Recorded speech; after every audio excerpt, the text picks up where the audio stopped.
मेरा नाम गोपाल साहू है। मैं ग्राम मक्ते से हूँ। कवर्धा से करीब 20 किलोमीटर आगे है मेरे गांव। और मैं इलाज करवाते करवाते 1 साल हो गया था मेरे को, गांव में इधर उधर। उसके बाद मैं आया रायपुर। रायपुर में आया तो सुनील सर के पास इलाज करवाया।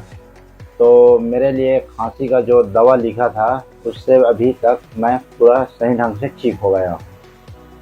और मेरे को यहाँ का इलाज बहुत अच्छा लगा।